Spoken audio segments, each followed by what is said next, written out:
1, 2, 3. I wear my pink pajamas in the summer when it's hot, and I wear my flannel nightie in the winter when it's not. But sometimes in the balmy spring and sometimes in the fall, I jump between the sheets with nothing on at all.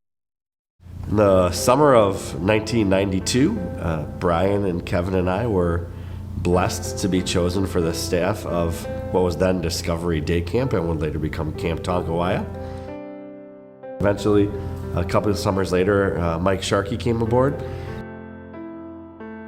The environment that our leader, Boyd Williams, had set and established for the Y camp was so strong that I stepped into a place where we were, we had a strong group of people who were connected by common values. Well, working with the YMCA at day camp was my first experience with the YMCA period, so I was just looking for a place to work with kids, going to school for education, and the Y was that place. The memories of working with the kids and watching them throughout the summer, all the good things, and even the tough times with them, and then the memories of working with these guys, that's what the camping experience with the Y camp was to me, and that's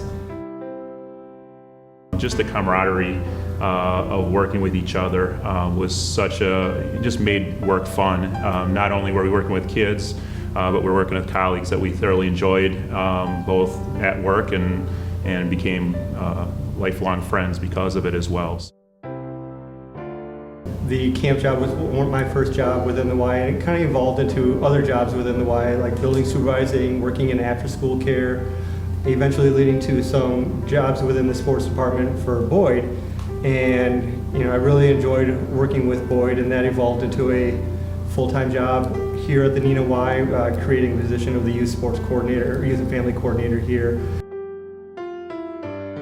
The one thing that seems to, over the time from when we first started to even today, is the song circle time. That's really where counselors can be themselves, whether it's leading camp songs, better voice, not so good voice, to just be able to share their passions and kind of just their personalities really just come out so well in that setting. Well, every Friday we had cookouts from the very beginning. Friday was cookout day, so every group during the week would plan what they would cook and then divide up among the group members who was going to bring what. But the result was you had 150 kids and counselors all trying to get lunch over just a tiny campfire, like you would see on a single campground. And so counselors are pressuring, like, hey, put my food on next, and kids are screaming from the back, and hot dogs are rolling off into the fire. A lot of my best memories are cookout days when crazy things happened like that. Well, and I remember Christensen's eating contest with one of the kids that Mike Christensen and one of the kids decided that they were going to see how many hamburgers and hot dogs each one of them could eat.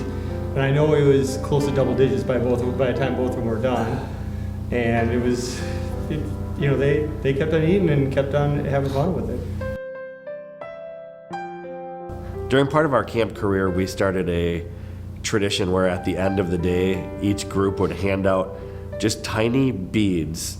So they were 4 different colors for the 4 core values of the Y: honesty, caring, respect, and responsibility. And each counselor at the end of the day would pick out, in theory, a couple beads and hand them to campers that were really remarkable or closer to remarkable than they ordinarily were, or whatever it might be. And it was just the end of the day. You'd gone through quite a lot, whether it was a field trip or swimming or whatever it might have been. And everybody was around that circle and in community for just a couple seconds to celebrate the good parts of the day. But a lot of just odd memories come from moments like that. We really evolved, and I think our strengths kind of just shown throughout the years. Getting into new positions or different roles that we had, and We have the ability to reach so many people's lives, and the fact that there's always going to be a need for giving back, to be able to have the ability to have scholarships for those in need to be able to attend camp. Supporting the Y, and it supports programs like our day camp, the one that we started at. It allows kids who don't have the opportunity to go there to attend it.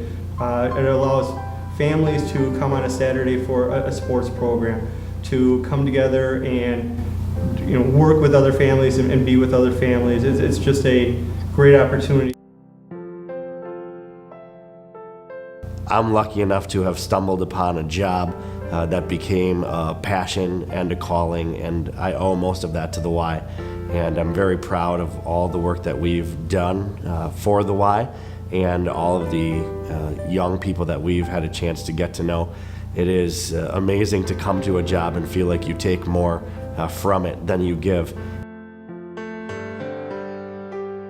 When you're forced to talk to kids every day about respect and caring and responsibility and honesty, it forces you to examine your own life and the choices that you're making. And I'm certain that I would have made much, much worse decisions as an adult had I not been in that environment.